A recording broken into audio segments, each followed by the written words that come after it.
Hey, I'm here with Brad Jennings with North of Bourbon. He's about to give me 3 free bottles of any bourbon I'd like.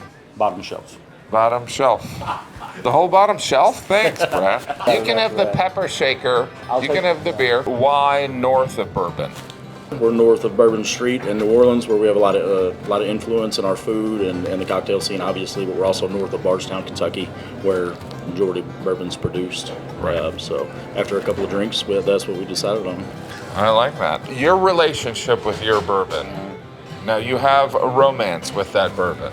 Absolutely. It's been ongoing for a long time, on again, off again. Do you ever think, like, I've got too much bourbon?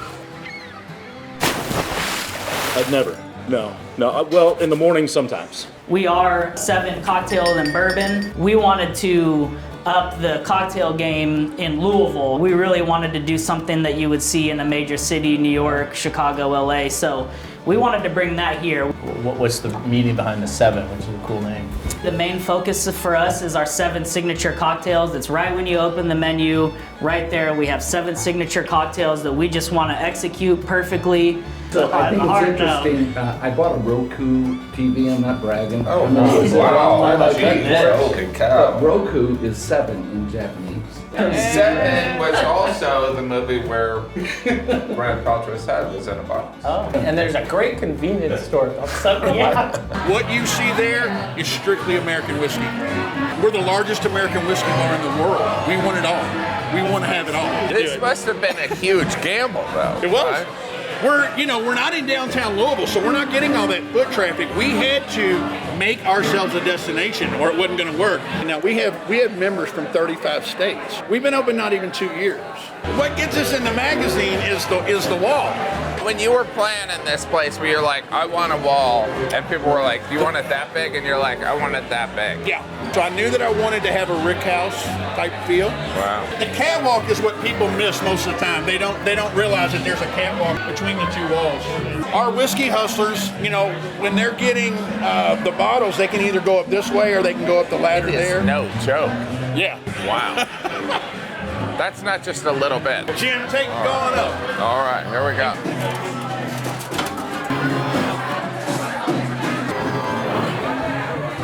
I mean, it's bourbon heaven. What kind of proof of bourbon do you like? The older I get, I like a little bit lower proof, so 100, You do? 100 and Right. below. I used to go for the high proof stuff, and then, yeah. And then you're just weak. I'm weak now. I'm You're weak. officially weak, yeah, and I admit it. So all my pride is gone.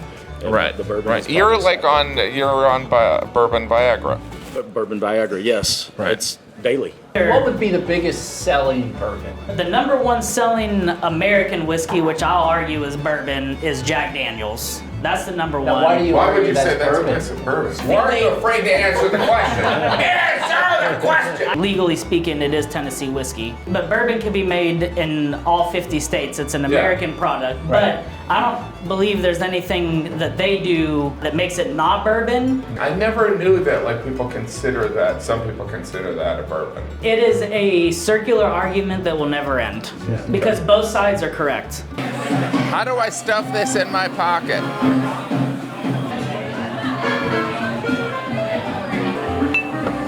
Wow. I'm gonna turn around. If I was a real man, I would have come down the other way, but... So, is this like a game where I get whatever I want? Did I get my steps? I got my steps. And I didn't kill myself. What about these people that don't like bourbon? What's wrong with them? A lot, obviously. Yeah. But we can fix it. Do you think that people that don't like bourbon, I don't want to sound harsh, they should be killed? On camera, of course not. Right, not on camera. No. Part of what's cool about Kentucky is that we have a vintage spirits law. So the state allows us to buy bottles from private individuals to resell by the pour. So we're fortunate that the state of Kentucky allows us to do this. I wanted to open up a special bottle for you guys. So it's very difficult to come by. This was bottled in '99, so think about what you were doing back in '99. I wasn't born yet. What's interesting is their distillery actually burned down in November of '96. So this whiskey was made at their distillery before that fire happened. Wow. So we call it pre-fire. I think what you're saying is this bottle caused the fire. Yes. Yeah, that is the culprit right there. Yes. We call that the museum. If you want to walk over Yeah, that let's way. go over and look at the make our way. museum. This is the museum. Wow. Some of these, like these are from the 60s. Old Brown-Forman Old Forester stuff from the 1960s. They were done in 1983 in downtown Louisville Hotel. They're right there with the most prestigious bottles that we have. We have some pre-prohibition over here. Let's look at this. You know, some of these are 1903, 1917, 1937, I believe, and we had a pour of it.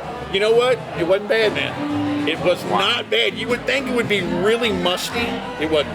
And so do you just come in here and just look at your bourbon and go, it's going to be all right? Yeah, I mean, that's the saving grace. Sometimes you're having a bad day, you walk in, you say, okay, if a tornado comes in, which bottle am I grabbing first? Do you feel like when you're in Kentucky that you have a responsibility to drink a certain amount of bourbon just to keep your fellow citizens employed? Yeah, I mean, it's a civic duty. You have to stand up for the Commonwealth, and whether you want to or not, it's part of being a Kentuckian. It's part of being a Kentuckian. And so this is the museum, but if somebody's like, Absolutely, we'll pour it right now. That's the cool thing, is that people can come in here.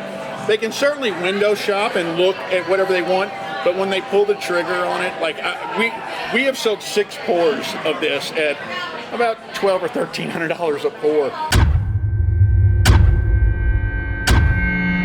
So $1,200 a pour.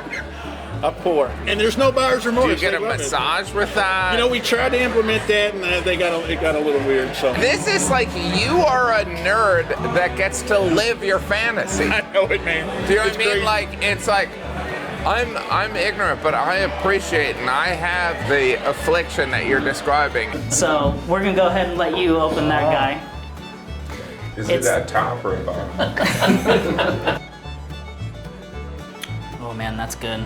Right? That's nice. Yeah, but I mean, you can't really taste this kind of stuff anywhere else. Is there a bad bourbon?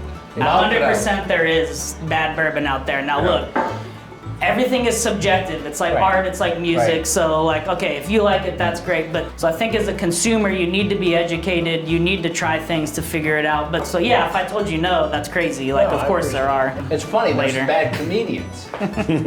I'm right here.